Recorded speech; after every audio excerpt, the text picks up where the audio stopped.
Well, it's really exciting to be here. It's a little chilly outside, but it's nice to be. It's nice and warm in here.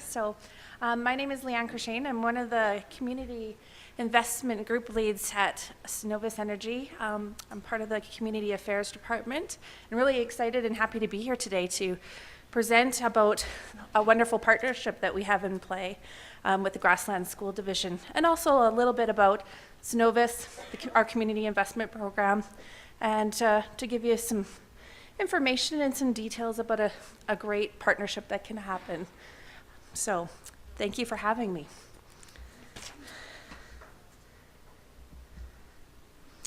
Just to give you a little insight about Synovus Energy, we are an oil and gas company, and this is one of our operations up in Foster Creek. It's close to Cold Lake.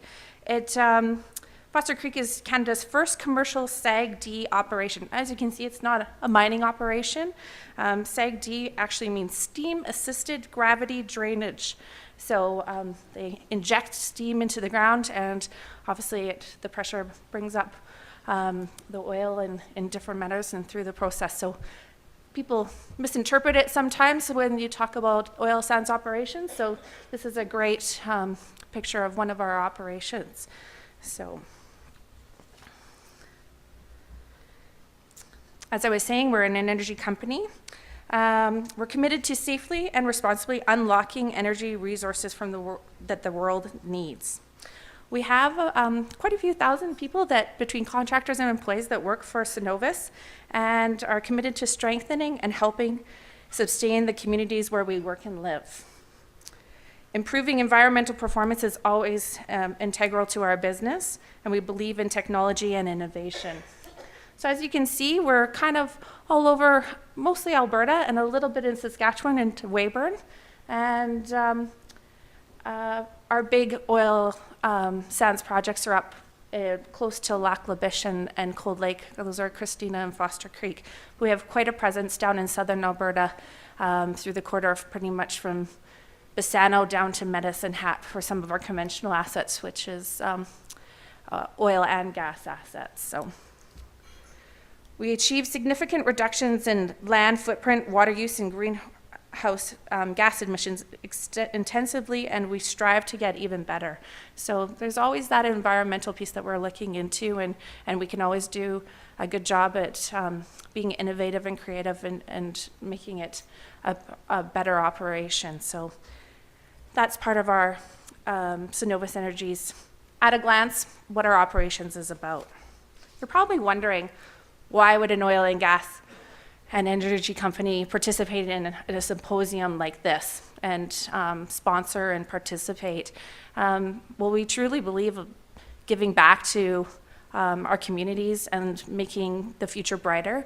And a lot of our employees live and work in these communities. They participate, their kids are in your school divisions, and we're integrated quite significantly. So that would be the biggest reason, and there's such a win-win situation there.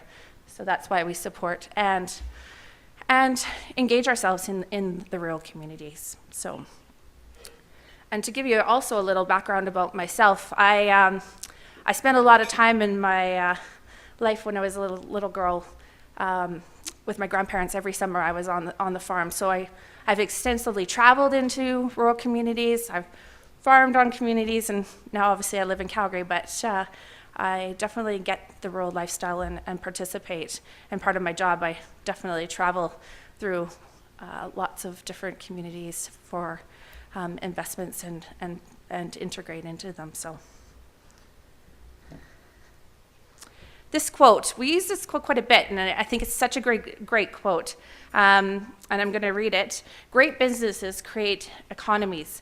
Great nonprofits create great communities. When business and nonprofits work collaboratively on solutions to social issues, they create great societies. And I really think there's such a punch to that quote, but I also agree, in light of being here today, it also engages schools and school divisions, and we could change out the words very quickly, and I think it would fit. So I think it definitely provides a great quote for what we're trying to accomplish with my position at doing community investment and with Synovus. What is community investment? You know what, I'm actually going to throw it out there is a lot of people always ask me, what is community investment and what do you really do? And it's kind of a hard thing to explain, and they also question what does an oil and gas company have a community investment program for? So really it's the public relations component. I'm part of the environment and corporate affairs team at Synovus. There's a big component of corporate responsibility and, as we call it, the CSR. There's a lot of reporting all the way down to the Dow Jones sustainability reports. We actually play a pretty big role in that piece. So we build relationships as well in the communities. Crystal and I'm going to introduce Crystal from the Grasslands School Division. We were chatting this morning about how my job isn't just investing into communities and projects. It's learning knowledge and gaining knowledge in community relations and talking to reeves and public officials and school divisions and administrators. And we spend an extensive amount of time in the community learning about what the needs are. And that's why this picture of the sweet spot of community good versus business good, and that sweet spot, we're always looking for that sweet spot. So we want to make a positive impact in the community, and impact is definitely the word in quotation that we use all the time. What is the biggest impact can we do? So, and obviously a brand piece too, so people know we want workforce eventually. You know, you teach young individuals and they are our future, and they are our future workforce, so we have to invest in them, and so that is a great reason why Synovus participates as well. Community investment at Synovus. We are in Imagine Canada. Does anybody know what Imagine Canada is? Have you ever heard of it? Yes, one person, great. When I started this job 10 years ago with Synovus and the predecessor company, I didn't even know what Imagine Canada. They're a nonprofit organization across Canada that they set a formula, and we invest into Imagine Canada that puts a formula together of what the amount of money we give away each year. So it's not just our executive deciding, we're going to give this magical number away. It's a set percentage of our pre-tax profits.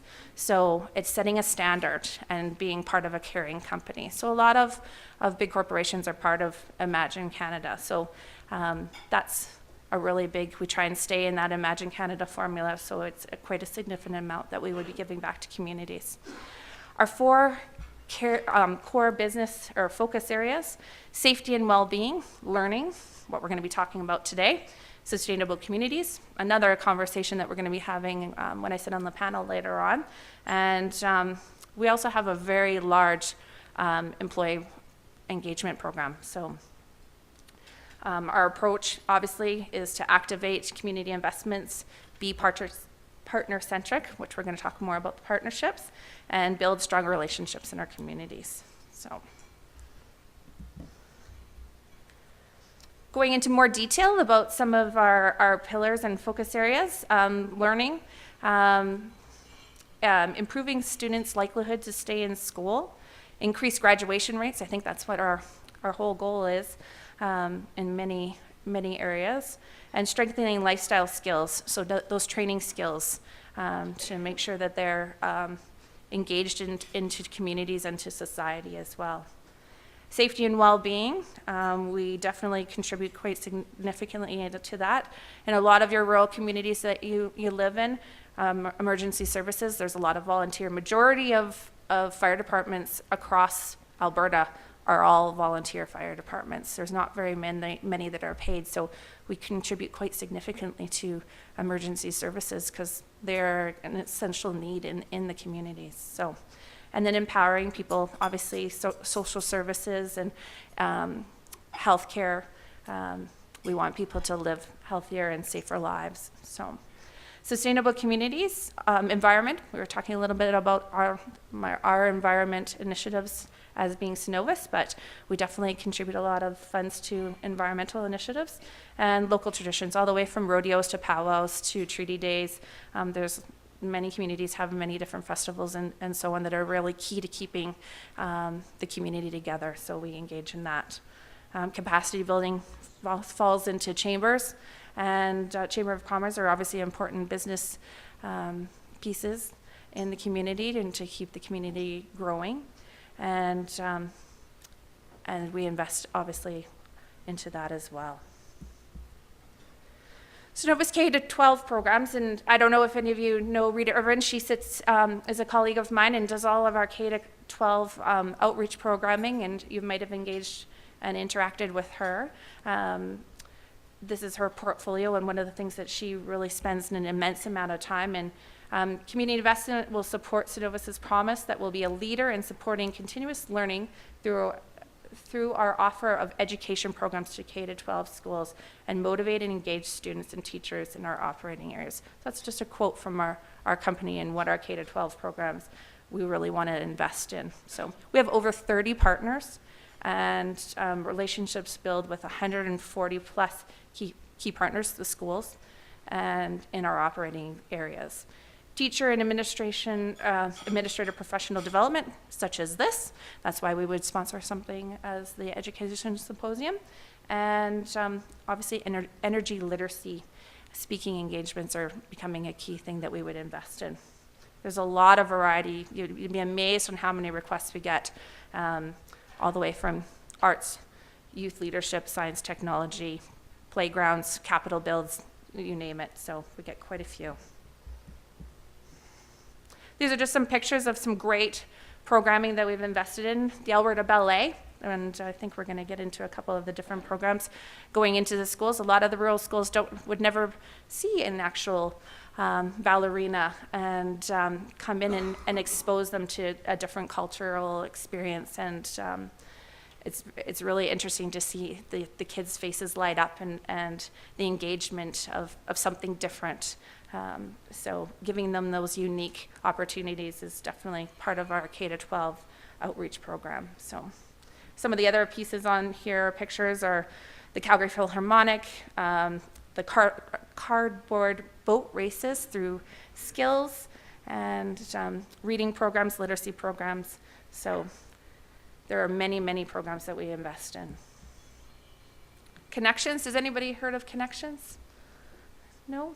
It's a high school program that we invest in, and so they spend 3 months developing leadership skills and environmental stewardship, cross-cultural understanding, race and relations, and learn to effectively deal with racism, discrimination, stereotyping, and prejudice and environmental issues. They get to go to a camp and integrate with many schools, all the way from Bonnyville to Bassano, and they would all come together and talk about opportunities that they could take back into their schools and work on a special project with some of those key issues. So a great program that many kids have been able to go through.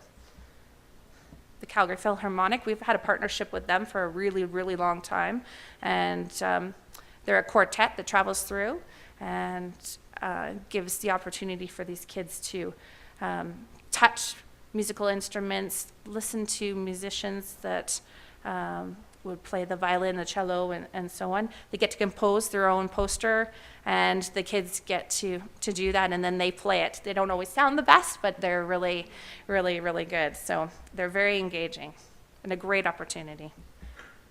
Cyber mentoring. It's an online mentoring program that across Alberta match women scientists and engineers. Obviously, we have a lot of engineers, and some of our staff are involved in that, and encourage them to be enthusiastic about math and science.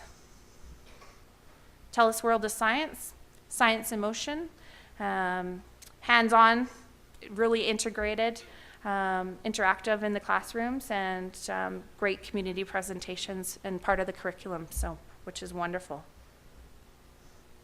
Return on investment. These are just some of our ads that obviously we participate in different festivals and integration into cultural programs, so this is a great way of that we get some interaction with the communities to know that we're investing back into support brighter lives and get some interaction. Feedback, we've definitely heard a lot of feedback from a lot of different schools about some of our programs, and the one that really stands out to me is the smallest one. The simplest one is thank you, Synovus, for bringing the opera. They rock, and you guys rock too. So, getting that feedback from the kids or the administrators in the schools is really valid. It's hard to measure and evaluate programs and what the impact is. So getting some quotations of different schools and kids that are integrated and what the impact and meaning it is for them is really important. So it's really good to hear. Community investment. We kind of talk about the 3 T's quite a bit.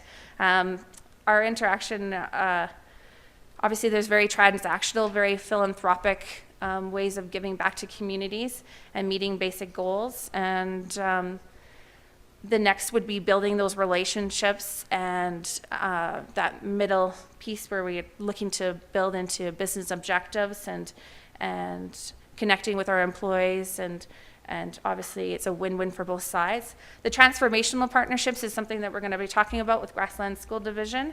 I believe it's truly transformational of what we've come. We've started with something we thought was very basic and it's ballooned into a great partnership that can be transformational, and Crystal's going to talk about some of the outcomes and really looking for that interaction in so many different levels. So we'll get more details on that.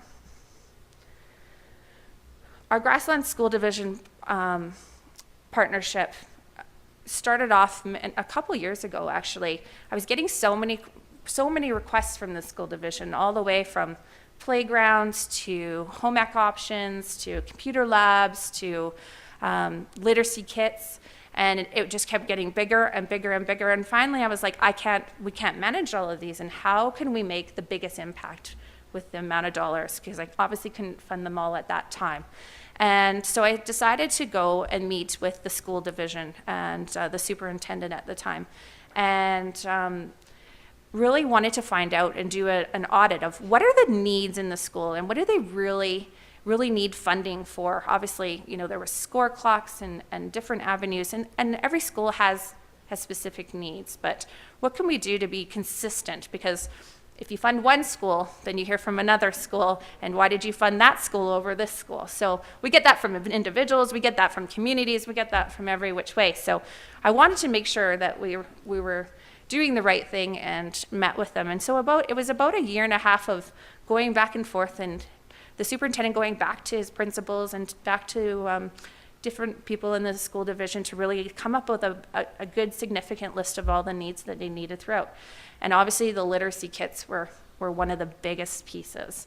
And we were like, goodness, that fits our focus areas significantly, and what an impactful way, so that all the school division or schools in the school division would have the consistency and all the same materials to be able to teach the same way. So we thought it was a great opportunity, and it's kind of spiraled, and Crystal will go into the details. She has some great information.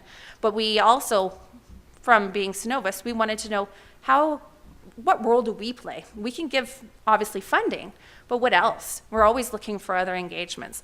So there was a family literacy night that we did where we had employees who would go and read in the different schools. So it was engaging our employees, it was giving funds to literacy kits, and obviously there's train the trainer, and there's so many different components to this partnership that it was truly a win-win. We've also put on a barbecue so that the community could come together to acknowledge the literacy night and participate, and for us, for Synovus to participate. So there were many different avenues where we built on this partnership. It wasn't just a transfer of funds over to do something. It was really truly that engagement and interaction, and it was being unique and different and doing the research. The Grassland School Division really put a lot of effort into what the funding would go to and how they could integrate it and what the measurement would be. And so seeing all of that was just which is amazing because you can imagine the thousands of requests that we get. So that integration and knowledge and them really putting some effort into the partnership was really key. So it went over very, very quickly that we knew this was the right thing to do and really to participate. And it was a 3-year partnership of $600,000, and it was all broken down to what each school will possibly get, and we knew that everybody was going to be treated fairly and equally, and it was definitely a great opportunity. So obviously the benefits of the partnership aligns with our focus areas, provides fundamental learning tools for youth in our operating areas. 3,654 students are in the school division, and majority of them would benefit from our donation. So the impact was huge. Commitment to education in Southern Alberta. To also tell you, we have similar partnerships with Northland School Division, Northern Lights School Division, and the Medicine Hat School 76, I never say it right, division as well, to integrate into the literacy and training opportunities. So the biggest thing I can say is, I'm sure a lot of people will put their hands up and want to say, well, what about our school division? And our key focus to our community investment program is we give back to our operating areas. So it's doing your research, find out who is in your area and who the key players are, all the way from financial institutes to oil and gas and other corporations, pipelines, really integrate and do the research of who is in your area and who you could possibly ask. It doesn't hurt to ask. We get thousands of requests of different asks and very interesting asks as well. But if you don't ask, you don't know. And but really go on people's websites and find out what their focus areas are. Do your research. And I know that's an added piece to the already big job and role that you have in the education system. But if you're looking for funding, don't go through an avenue of different people. Don't really truly go on websites and find out what those areas possibly be. Drive down your rural roads and find out who those leased lands are and engage. You might get no. Obviously, there's a different environment these days, and I'm sure there'll be many conversations about that. But there's definitely opportunities for great partnerships to occur and to happen. So that would be my best advice, because I get asked a lot, what about my area? What about my area? And they're all great opportunities, but you really have to find out what a company's needs and wants are as well. And there needs to be a win-win situation. Obviously, we're still looking for something in return as well. It's not as philanthropic as it used to be. So that would be it. The great part of our partnership, and these are my colleagues, Rita and Rochelle, Grasslands nominated us for an Alberta School Boards Association Friends of the Education Award. Unfortunately, I wasn't able to attend, but I heard it was a fabulous night, and we got this wonderful old school bell. I should have brought it, actually. And it was a great honor to be nominated and win the award for our partnership with Grasslands, because a lot of hard work went into it on both sides of the fence, and it truly was an honor and glad to participate in. So what does this mean to you?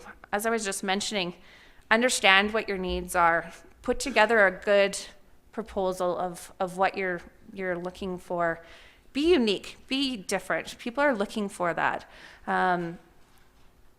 Really do your research, as I was saying, and understand the processes of what companies go through when they're being asked for funds for community investment. There's a lot of great websites and great educational tools to do that. You can definitely find a lot of information online, and once you put a proposal together, you can attach that to your online applications, because I would say 90% of corporations have an online application. So you would have to go through that. So do go through the process and engage, obviously, with funders, but go in not saying, this is exactly what I want. Go in with flexibility to be able to meet both needs. So I think you'll be amazed about what the unique process that comes out of that and the creativity. And I know Crystal's going to talk about a family literacy night that's coming up and what has come out of it and billowed from what we started with. So I am going to do questions at the end because I would assume there would be a couple, but I'm going to pass it over to Crystal Hershey. She is the Grasslands Literacy Coordinator, and kind of talk about what this partnership has meant to her and the Grasslands School Division, and as well some of the outcomes that have come. And there's some great pieces to that, which is really exciting. So.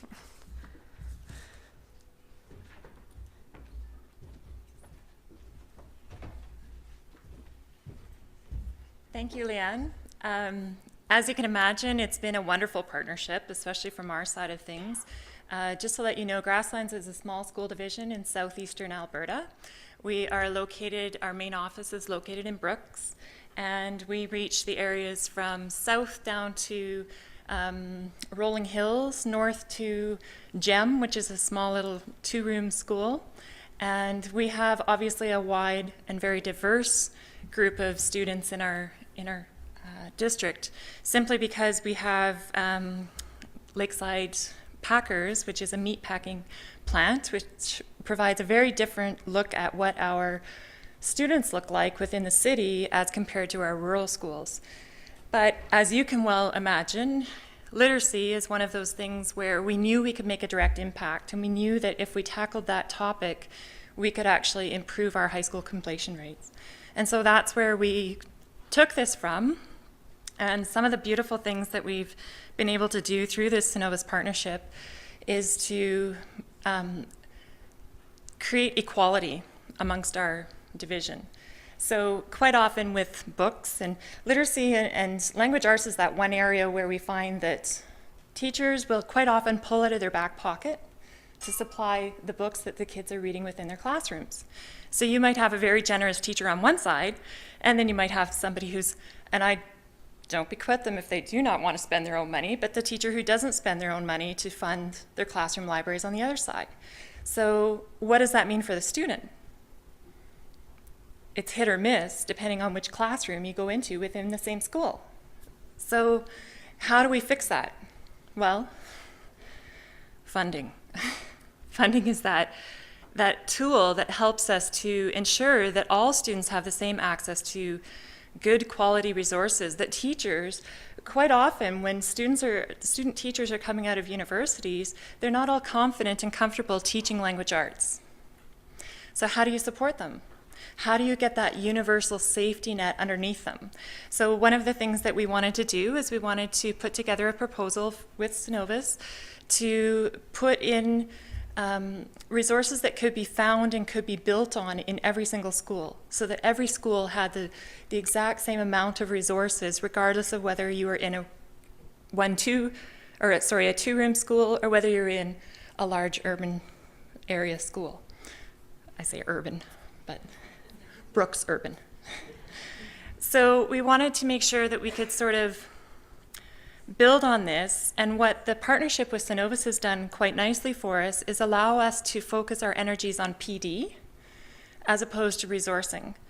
So I want to just put into a little perspective about what $600,000 worth of books looks like.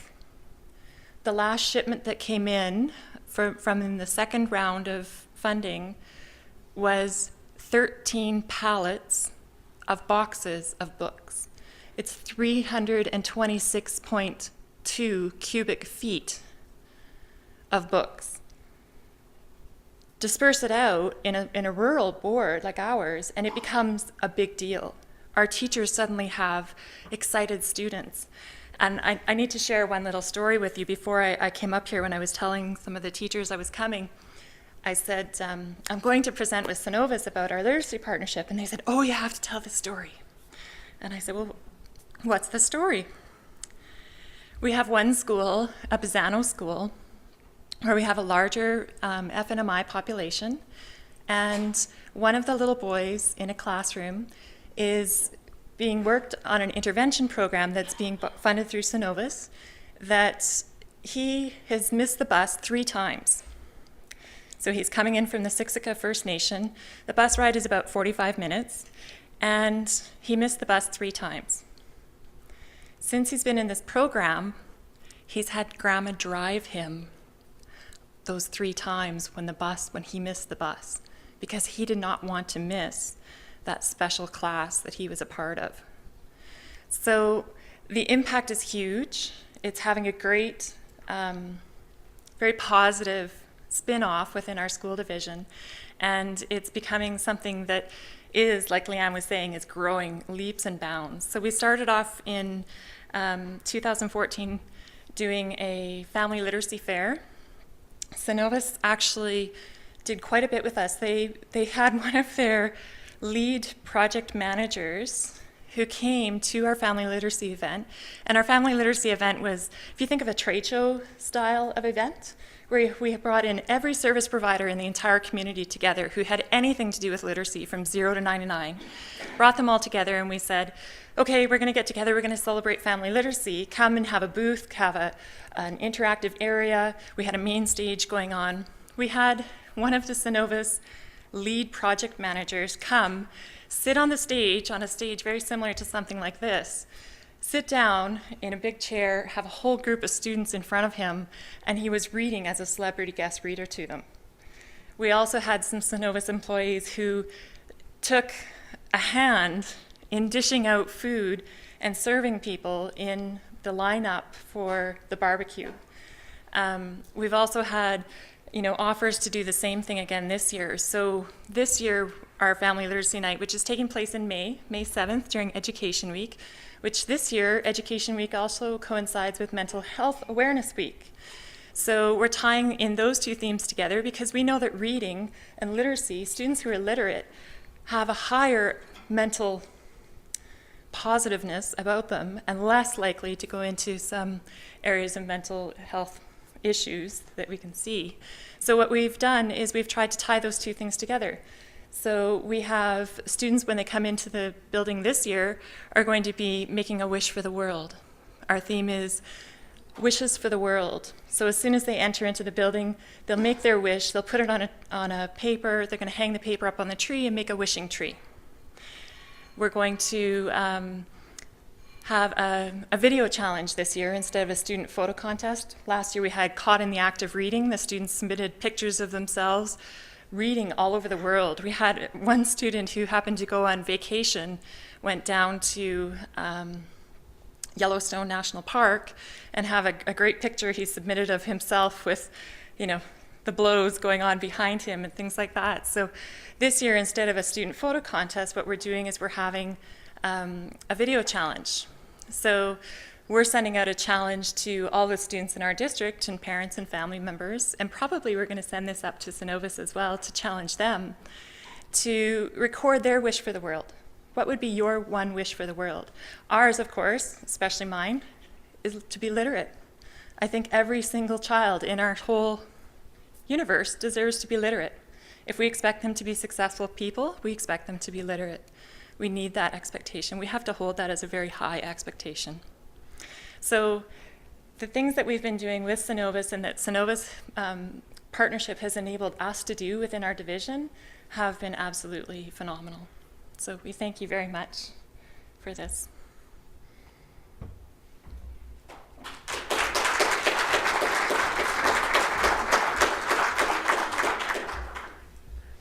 Do you have any questions?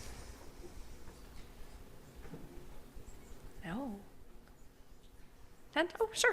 I don't really have a question, but Oh. Sorry. and we work with a number of partners in the oil field and other resource industries.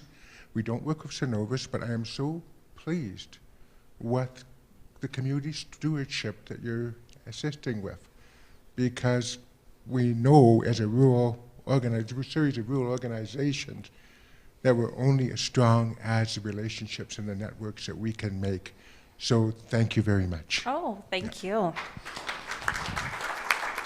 It's nice to hear that. We really strive for giving back to the communities and integrating and yeah, Crystal and I are very passionate about the partnership that we've built, and we can talk forever about it. But like she was saying, one of our lead project managers, even our executive, we are very lucky to have a very supportive executive that love to be engaged and even if we can get some engineers, no disrespect, we need all the engineers and so on, they're different personalities, but to get them engaged with the kids, you see they're like, as part of their job, they are very focused and very tactical, and to get them engaged with the kids and to participate is huge. And we've heard so many great responses from our employees of their engagement, and it's been a phenomenal thing. So they've already been asking when the new family literacy night is this year, so they'll be participating as well. So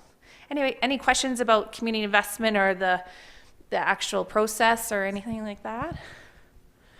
Hi, I commend you for what you're doing. I think it's wonderful. I just wondered, because of the downturn with the energy sector and all the doom and gloom predicted for the economy, if this is going to make a difference to your programming and your support. Absolutely. I was expecting that question, and obviously a hot topic item these days. Specifically with our Grasslands partnership, obviously it was a 3-year partnership, and we are engaged. We are committed to those dollars and to be giving our time and effort to those pieces. Right now, for new requests that are coming in, we definitely are on a holding pattern at the moment while they reevaluate and deal with this market. We are still, our goal is to commit back to the communities. Will the dollars probably be, our budgets be cut a little bit? Absolutely. Like we have to be cost efficient, and it has to be part of it. But we have some great partnerships that we can still activate and participate and leverage. And again, it still doesn't hurt to ask. There's many different avenues to go about.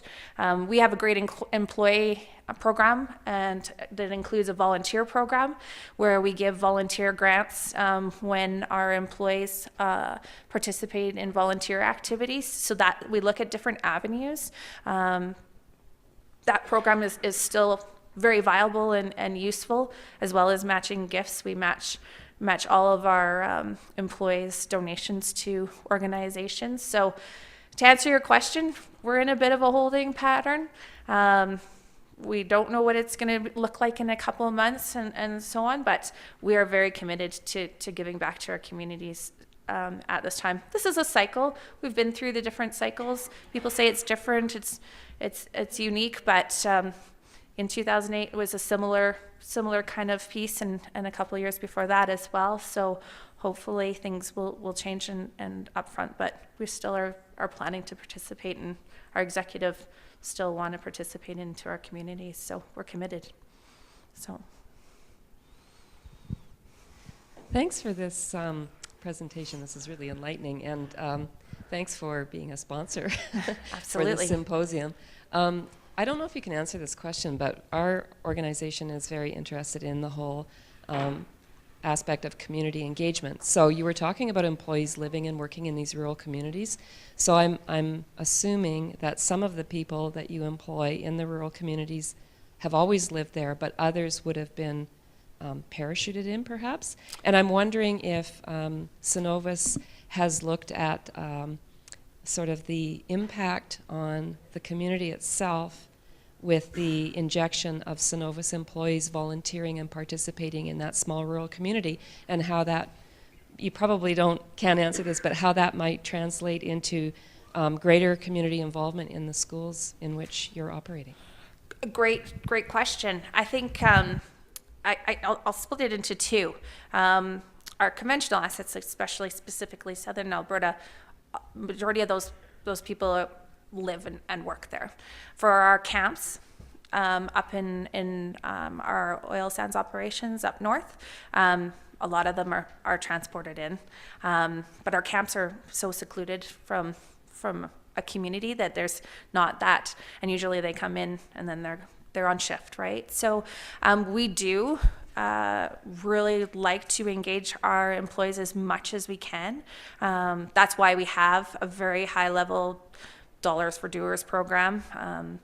You know, if one of our employees donates their time up to 60 hours, it's $1,000 grant back to the organization that they participate in. So, and it can be broken into two if they obviously do a school and 4-H club or hockey or whatever, so it can be broken down. So that's a leading program across the country pretty much is that amount. And we really try to engage them as much as we can. That would probably be my best answer is we're working on it, and you need their involvement too. So I think one of the things I could say is that if you know of parents that are part or in the energy sector, ask them if they have a program. Get them to double check. A lot of them, you know, their focus is their operations and their kids and all of that. But really, there's so many corporations that have similar programs.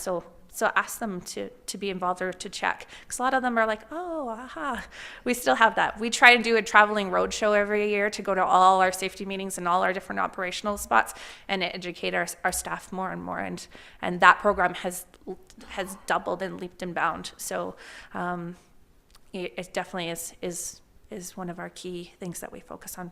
So any other questions? Well, I'm here for the rest of the day, and so is Crystal, and I want to thank Crystal so much for coming up and giving the feedback on the partnership. So thank you for having us.